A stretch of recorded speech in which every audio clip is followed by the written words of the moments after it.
Hi, everybody. It feels like an emergency podcast. I'm still on vacation. It's Friday morning at about, 10 in the morning.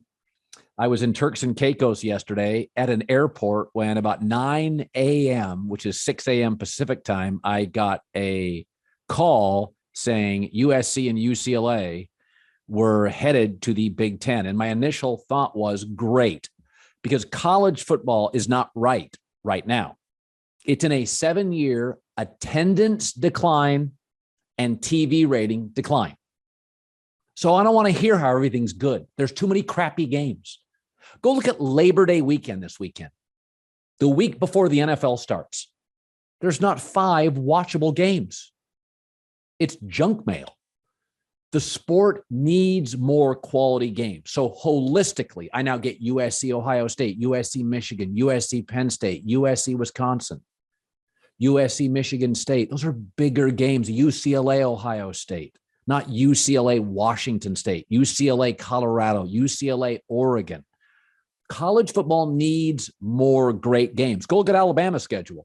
Maybe 3 games you have to watch, and then 7 to 8 blowouts. That's what makes the NFL so compelling. Week in, week out, not just the parity, because we know college football will never have parity, but on multiple platforms.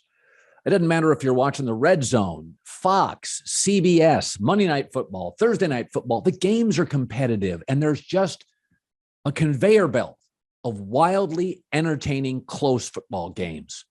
So for the sport, the improvement of Texas, Oklahoma going to the SEC, it's going to be more great games. Oklahoma, Alabama, Oklahoma, LSU, Texas, Georgia. Yes, college football's pruning its tree, and the very best are joining the very best. So USC and UCLA against more quality Big Ten schools. Colin, you're just talking about this is good for TV. Yeah, champ, that's what's driving the sport. But it's amateurism. So is the Olympics. What drives it? NBC. Why does it end up in certain countries? Money. You're naive if you do not think television networks and money are driving the sport. It has to. Nothing else collegiately makes any money. Wisconsin has 35 sports, 31 hemorrhage money. Somebody's got to pay the bills. It's football for every athletic department of note in America. So this is great holistically for the sport. More big games. Secondly, is it good for the Big Ten? It's great for the Big Ten. USC and UCLA's basketball programs, Los Angeles recruiting now available for Big Ten schools, where the Big Ten basketball coaches can tell all the recruits, oh yeah, ULA guys, we'll be back.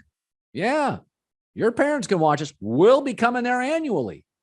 It's great for Big Ten basketball. It's great for Big Ten football. It gives them the state of California. It is hard to pry great high school basketball football players out of the South. They want to stay close to home. The SEC's got great college football and basketball. West Coast, not really. The Big Ten. So let's look big picture, great for the sport. It's also big picture, great for the Big Ten. They add 2 LA schools. UCLA and USC, is it good for them? Yeah. They go to the second or first biggest revenue conference in college football. Let me sum it up. USC makes $30 million a year from the Pac-12 TV deal. They'll make over $70 million a year in the Big Ten deal. You tell me. They don't mind splitting money with Michigan and Ohio State. They don't want to split money with Washington State, Colorado, Utah, Arizona football. They don't want to split that money anymore. So they're going to drive far more revenue. It's also great for USC and UCLA because when Pete Carroll was here driving the bus for USC football, there was no NFL in town. So you have 2 new NFL teams. Remember, most guys with their girlfriends or their wives, and most women, if they love sports, you can't give your weekend to sports for most people. Used to be Saturday was a football day in Los Angeles. There was no NFL. Now you have 2 NFL teams. I got Justin Herbert and the Chargers. I got Matt Stafford, Sean McVay, and the Rams.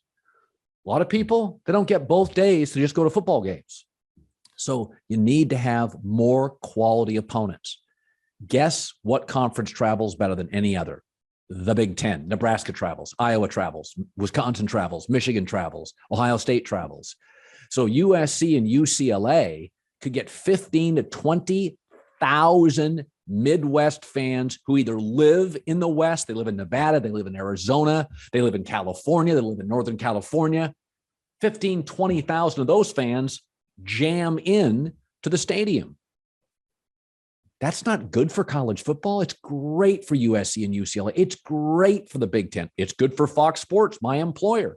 It's great holistically for the sport. Listen, so many people are tied to tradition. I get it. But what tradition are you giving up?